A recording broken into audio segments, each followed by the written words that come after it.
Joe, you guys are towards the bottom of the league in points, 3-point shooting, defensive rebound percentage, but like your net rating is still middle of the pack, like 14th. Why do you think that is like not affected by all those things as much? And do you think that's reason for optimism turning around? Yeah, it's because we don't turn the ball over on the offensive end, and we force turnovers on the other end, and we're averaging 2.03 crashes per shot, so we're winning the shot margin on an expected basis. So, we just got to clean up the other stuff. Joe, overall, through 8 games or so now, where are you in terms of where you want to be versus where you want to be, rather? Yeah, again, I mean, that's never going to be, the answer is never going to be where we are. We always have to find ways to get better regardless of where we're at. At the end of the day, we've put together strings of really good basketball of what it looks like when we're at our best, and we got to fight for the consistency to do that, for 44, 46 minutes. It's never going to be perfect, but, we show what we're able to do, and we just got to continue to fight for that consistency and continue to get better. What stood out to you most watching back the Utah film? Yeah, we were great in the first half. We were great the last 5 minutes of the game.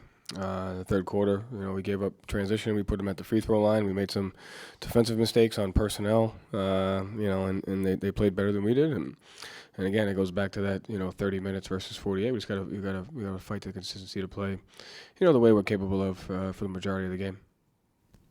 Joe, after the game, multiple players said that they played harder than you guys in certain stretches, like the third quarter.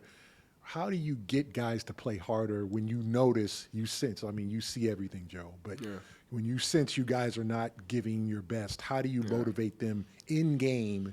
Yeah. Or do you just say, I'm going to let you just take the consequences of this? No, I mean, we made 34 substitutions last game, so I would say that was probably one of the ways that you try to do it is I think, and that's the thing we've preached to the team is we have 12, 13 guys. Again, we have the depth that we talk about is our ability to minimize those. I think that happens during games, regardless of who you're playing against. That's one of the reasons why it's a game of runs. I do think that fluctuates from time to time, and the team that can bounce back quickly, you take a few plays off or you get outplayed for this 4-minute stretch.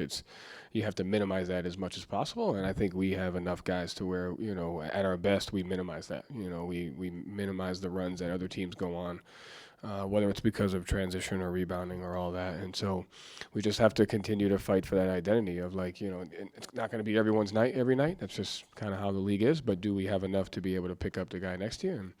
And like I said, we ended up doing it with 5 minutes to go, and we did it the whole first half. We got to be more consistent in that, throughout the entire game.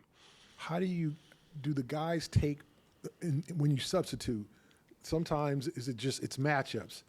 How do you get across to them? No, this is because you are not performing. Well, I mean, I think to your follow-up, let's start by saying it's my job to get them to do that. So if we're playing inconsistent basketball, and that starts with me as well. So it's not like this is on them. So it's a reflection of me, and I have to be better in getting them to that point. And then we have to get through that together. So this isn't us versus them. It's like this is on me first, and then where can I be better to make sure we minimize that, and then then look down the line and say, okay, what do we need to do? And I think the guys have an understanding of that. Thank you.